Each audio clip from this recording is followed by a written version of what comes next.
और बलिया के कार्यक्रम जो निर्धारित कार्यक्रम था उसके 1 घंटा पहले आ गए। इस तरह से उत्तर प्रदेश में अभी लोकसभा चुनाव की रणभेरी नहीं बजी है, लेकिन अभी से आपने जो है पूरा जो है रणनीति बुन लिया है। तो एक तरफ आप इतना तेजी दिखा रहे हैं पूरे प्रदेश को मथने में जुटे हुए दिन रात, लेकिन दूसरी तरफ इंडिया गठबंधन तो आज तक न्यूनतम साझा कार्यक्रम घोषित कर पाई, न सीट शेयरिंग हो पाया।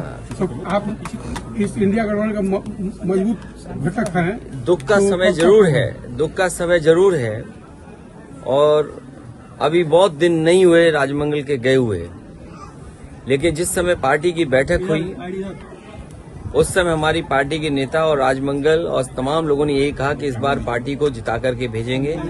जहां जहां बलिया के लोगों की जिम्मेदारी होगी उन लोकसभाओं को जिताने का काम करेंगे।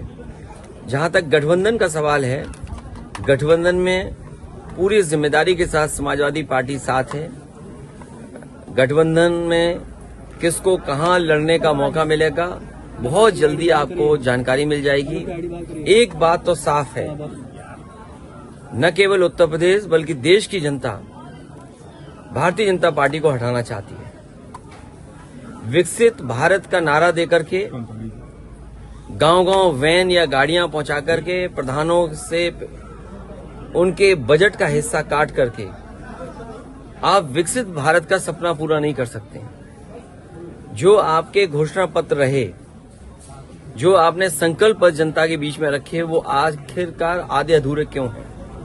अगर विकसित भारत बने, क्या हमारे किसान की आय दोगुनी नहीं होगी?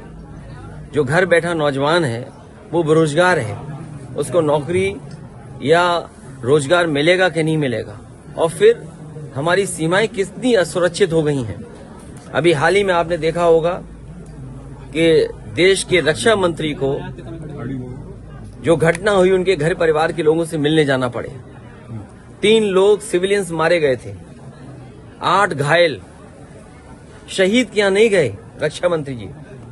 बीजेपी के नेतृत्व जो शहीद हुए उनके घर नहीं गए, वहां गए जो सिविलियंस मारे गए थे। सरकार की कमी या उस समय जो फैसले लिए उसकी कमी, लेकिन अग्निवीर जैसी व्यवस्था से कभी भी देश की सुरक्षा उतनी मजबूती से नहीं हो सकती है जितनी मजबूती से होनी चाहिए। तो सीमाओं का सवाल है, बेरोजगारी का सवाल है, महंगाई का सवाल है, और जो बड़े बड़े सपने दिखाए थे इन्वेस्टमेंट मीट के, आपके बलिया में चुनाव आ गया है तो हो सकता है सपना दिखा रहे हों, लेकिन जमीन पर कुछ नहीं पहुंचा होगा।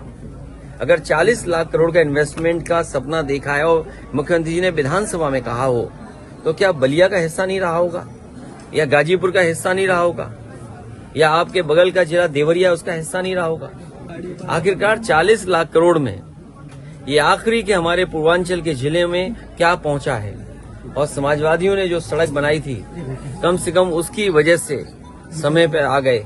मौसम खराब होने की वजह से भी नहीं आ सकते थे, लेकिन सड़क अच्छी बनने की वजह से कम यहां पहुंच गए और समय से परिवार और अपने पार्टी के कार्यकर्ता नेताओं से मिल पा रहे। और